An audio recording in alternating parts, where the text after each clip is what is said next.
नमस्कार दोस्तों, स्वागत है एक बार फिर से आपका आनंद क्लासेस में। हमारे इस अगले वीडियो का टॉपिक है फिजिकल प्रॉपर्टीज़। अब आइडेंटिटी ऑफ सब्सटेंस किसे आप समझ सकते हैं।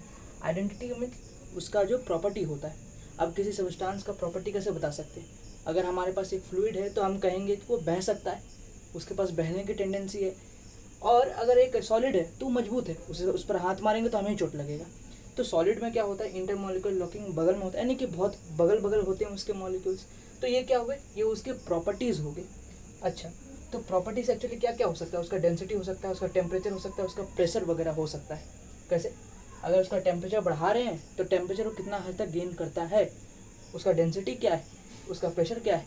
अगर एक आदमी का आपको प्रॉपर्टी बताने के लिए कहा जाए तो आप बता सकते हैं, हाँ वो आदमी भारी है, वो आदमी मोटा है, पतला है, इस तरीके से। हाँ वो आदमी लंबा है, हाँ वो आदमी ज़्यादा गुस्सा करता है, हाँ वो आदमी बहुत ही मददगार है। तो इस तरीके से हम उसके प्रॉपर्टीज़ बता सकते हैं। उसी भांति अगर किसी स्टेट ऑफ मैटर की प्रॉपर्टी बतानी हो तो हम लोग इन सब ये सब टर्म्स का इस्तेमाल करके उसके बारे में उसको बता सकते हैं। तो फिर एक्चुअली हमारा जो फिजिकल प्रॉपर्टीज़ होता है वो दो प्रकार का होता है, इंटेंसिव प्रॉपर्टी और एक्सटेंसिव प्रॉपर्टी। इंटेंसिव प्रॉपर्टी जो होता है उसकी साइज या अमाउंट पर डिपेंड नहीं करता, यानी कि अगर एक आदमी को कहा जाए वो आदमी मोटा है, पतला है, लंबा है, चौड़ा है, तो उससे कोई मतलब नहीं, यानी कि उसके साइज से हमें मतलब नहीं है। उसी बात यहाँ पर किसी भी कंपाउंड का अगर हम बात करेंगे, किसी भी सब्सटेंस का बात करेंगे, तो उसकी मोटाई, लंबाई, चौड़ाई से कोई मतलब नहीं, यानी कि उसका कितना अमाउंट देकर रखा है उसे हमें कोई मतलब नहीं, यानी कि उसके आंतरिक प्रॉपर्टी यानी कि डेंसिटी या टेम्परेचर। अगर हम इसको नॉर्मल ज़िंदगी में अप्लाई करें, जैसे कि एक आदमी का बात करें तो वो आदमी कितना ज़्यादा गुस्सैल, ठीक ना, आप टेम्परेचर से उसको रिलेट कर सकते हैं। लेकिन इंटेंसिव प्रॉपर्टी का मतलब हुआ डेंसिटी। मीन्स डेंसिटी ऐसी प्रॉपर्टी है जो मास पर डिपेंड नहीं करती है। डेंसिटी यानी कि उसकी आंतरिक प्रॉपर्टी। जैसे कि अगर हम मर्क्यूरी लें तो मर्क्यूरी ज़्यादा गाढ़ा होता है, ठीक, लेकिन पानी उतना गाढ़ा नहीं होता, पानी बहुत ही हल्का होता है। मीन्स ये होता है उसकी डेंसिटी वाली प्रॉपर्टी। तो मीन इससे हमें ये पता चलता है कि उसकी इंटरमॉलिक्यूलर लॉकिंग कितनी अच्छी है। डेंसिटी ज़्यादा होने का मतलब ये हुआ कि उसके मॉलिक्यूल्स एक दूसरे के बहुत ज़्यादा करीब, उसके कण एक दूसरे से बहुत ज़्यादा सटे हुए हैं। और जहाँ तक टेम्परेचर का बात है, तो फिर आप कह सकते हैं अगर एक आदमी कितना गुस्सा होता है उसके मास से क्या मतलब है, ये तो नहीं हो सकता। अब टेम्परेचर यहाँ पे कैसे रेट कर सकते हैं, वो टेम्परेचर कितना गेन करेगा नहीं करेगा वो उसकी इंटरनल प्रॉपर्टी, ना कि वो मास पर डिपेंड कर रहा है।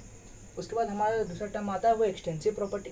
एक्सटेंसिव प्रॉपर्टी ऐसा चीज़ जो उसके मास पर डिपेंड करता है, यानी कि उसका कद, हाइट वगैरह इस पर। तो यहाँ पे अगर किसी सब्सटेंस का बात करेंगे तो उसका मास या वॉल्यूम। अच्छा, ये एक्सटेंसिव प्रॉपर्टी एडिटिव होती हैं, इंटेंसिव प्रॉपर्टी एडिटिव नहीं होती हैं। ये आप इस विजुअलाइजेशन समझ सकते हैं। हमारे पास दो कंपाउंड ए और बी, दोनों को मिलाए, दोनों रिएक्शन करा और यहाँ पर सी बन गया। इसका डेंसिटी D1 देकर रखा था, इसका डेंसिटी D2 देकर रखा था, इसका डेंसिटी D3 देकर रखा था। लॉ ऑफ कंजर्वेशन ऑफ मास से हम लोग को ये समझ में आया था कि किसी भी दो कंपाउंड को आप ऐड कर लीजिए तो अब इसका जो वेट करेंगे, इसका जो वेट होगा ये इसके वेट के बराबर आ जाता है। तो वेट तो बराबर आ ही जाएगा। ओके, ये बात सही। वेट जो होगा W3, यानी कि इसका वेट हमने W3 मान के रखा है, तो इसका वेट W1 + W2 के बराबर हो जाना चाहिए। बिल्कुल सही बात है। लेकिन क्या डेंसिटी बराबर कर सकते हैं? तो ये डेंसिटी ये अलग प्रॉपर्टी है। डेंसिटी इंटेंसिव प्रॉपर्टी यानी वो मास पर डिपेंड नहीं करती। ओके, तो उसी बात है, इसलिए यहाँ पे हम D3 को D1 + D2 नहीं लिख सकते क्योंकि ये मास नहीं, ये इसकी इंटरनल प्रॉपर्टी है। अच्छा, उसी बात है, अगर V1 + V2 अब बोल सकते हैं यहाँ पर कि हाँ, कि अगर दो अलग अलग कंपाउंड का वॉल्यूम ऐड कर रहे हैं तो वॉल्यूम भी तो ऐड कर सकते हैं। लेकिन एक बात यहाँ पर उठता है कि अगर दो किसी भी चीज़ का आप रिएक्शन कराते हैं तो वॉल्यूम जो होगा, ये डेंसिटी होता है वेट अपॉन वॉल्यूम। तो वॉल्यूम को आप डायरेक्ट कैसे रिलेट कर सकते हैं, जबकि हम इतना ही जानते हैं कि लॉ ऑफ कंजर्वेशन ऑफ मास यानी कि मास वैलिड होता है। तो वॉल्यूम तो हम लोग को DV करके लिखना होगा। इस कारण से वॉल्यूम को डायरेक्टली आप ऐड नहीं कर सकते। वैसे भी एक और ढंग होता है समझने का कि अगर कोई भी दो कंपाउंड रिएक्ट करता है, अगर वो आइडियल कंडीशन हो, हम अपने केमिस्ट्री में एक्चुअली जो हम लोग को सिलेबस में दिया हुआ है उसमें हम लोग आइडियल गैस या फिर आइडियल कंडीशन ही मान के चलते हैं। उस आइडियल कंडीशन में क्या होता है, एक्चुअली वॉल्यूम जो होगा, वॉल्यूम 3 ये V1 + V2 के बराबर हो जाता है। ऐसा इसलिए कि कोई भी दो कंपाउंड मिलकर सिंपल कंपाउंड बना रहा है। एक्चुअली इसमें ऐसा कुछ नहीं हो रहा है कि ये दोनों बनकर कोई छोटा कंपाउंड बना दिए। मान लीजिए कि हमारे पास N2 हमारे पास N2 प्लस H2 देकर रखा है और यहाँ पे N2H2 बना रहा है NH3। तो N2 प्लस 3H2 2NH3, ये इस तरीके से एक बैलेंस रिएक्शन होता है। अगर हम इसको आइडियल कंडीशन मान के चलें तो हम कहेंगे कि हाँ ये दो को मिल रहा है और यह बन रहा है, यानी कि इसका वॉल्यूम V1 और इसका वॉल्यूम V2, इसका वॉल्यूम V3, यानी कि आप इसको जोड़िए तो इसके बराबर आ जाएगा। अगर ये आइडियल कंडीशन है, मान के चल रहे हैं कि ये सारे के सारे आइडियल कंडीशन में ये सारे आइडियल गैसेस हैं, लेकिन अगर ऐसा नहीं होगा तो हम मानेंगे ये दोनों बनकर एक छोटा गैस बनाया, यानी कि ज़्यादा जगह छेक रहा था, अब ये जगह कम छेकेगा, इस कारण से उस केस में वॉल्यूम घट जाएगा हमारा। इसलिए नॉन आइडियल गैस के कंडीशन में हम सीधा V3 V1 प्लस V2 के बराबर नहीं कह सकते। जब हमारे पास आइडियल कंडीशन दिया हुआ रहे, आइडियल सॉल्यूशन दिया रहे, तब हम ऐसा कह सकते हैं, लेकिन नॉन आइडियल के केस में ये चीज़ वैलिड नहीं होगा। इसलिए हमारे पास ये तो हम लोग को पता है कि W3 बराबर W1 प्लस W2 होता है और डेंसिटी बराबर मास बाय वॉल्यूम, ये तो क्लियर पता है, ये हम जानते हैं।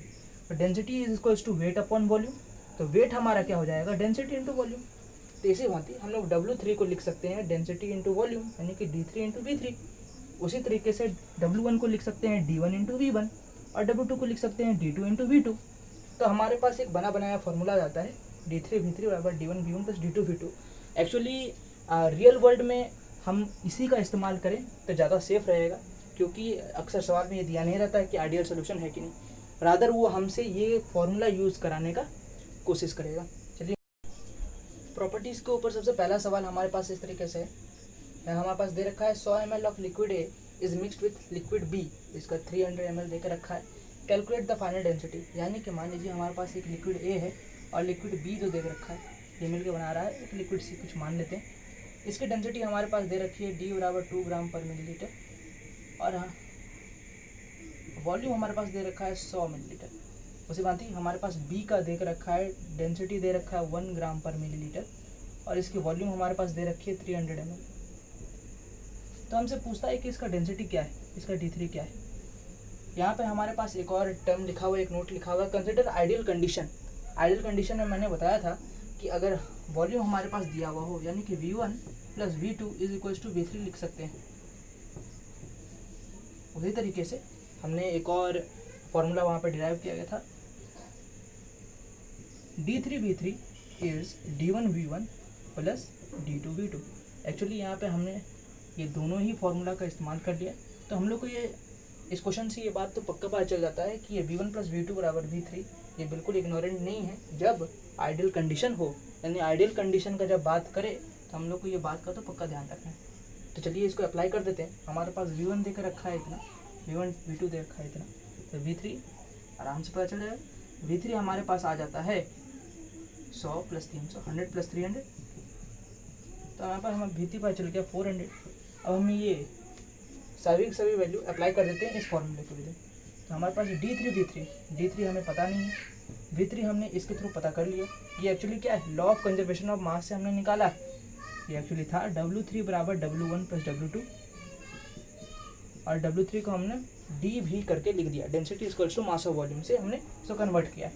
तो V3 हमें पता चला 400, D1 हमारे पास देकर रखा है 2 ग्राम पर मिलीलीटर और ये 100 प्लस D2 हमारे पास 1 देकर रखा है, वॉल्यूम हमारे पास 300 दे रखा है। तो यहाँ से हमारे पास D3 आ जाएगा 500/400 ग्राम पर मिलीलीटर। इसी टॉपिक पे हमारा अगला सवाल है, a nugget of gold and quartz weights 100 gram, density of gold, quartz and nugget is 20, 10 and 15 gram. Calculate weight of gold in nugget. ये इन नगेट है। एक्चुअली नगेट क्या होता है, गोल्ड और क्वार्ट्ज का मिश्रण को नगेट कह रहे हैं यहाँ पर। तो वो नगेट जो है 100 ग्राम का है हमारे पास और उसका हमारे पास डेंसिटी देकर रखा है। डेंसिटी ऑफ गोल्ड हमारे पास दे रखा है, डेंसिटी ऑफ क्वार्ट्ज दे रखा है, डेंसिटी ऑफ नगेट यहाँ पे देकर रखा है। इवन कि ये भी कहा है कि ये दोनों का मिश्रण 100 ग्राम के बराबर है। तो वेट ऑफ नगेट हमारे पास 100 ग्राम देकर रखा है। तो फिर हमने मान लिया है कि वेट ऑफ गोल्ड और वेट ऑफ क्वार्ट्ज ये दोनों x ग्राम और 100 माइनस x ग्राम है, क्योंकि दोनों का मिला के 100 ग्राम होता है। उसके साथ साथ हमारे पास ये भी देख रखा है कि एक आइडियल कंडीशन है। तो आइडियल कंडीशन में हम जानते हैं कि वॉल्यूम जो होता है किसी भी दो रिएक्टेंट का वो एक्चुअली प्रोडक्ट के बराबर। यहाँ पे कोई रिएक्टेंट नहीं है, लेकिन यहाँ पे कह सकते हैं कि जो गोल्ड है और क्वार्ट्ज है दोनों मिलके एक नगेट के वॉल्यूम के बराबर हो रहा है। अब नगेट का वॉल्यूम हमारे पास क्या आ जाएगा, नगेट का वॉल्यूम हमारे पास आएगा density is equals to mass upon volume.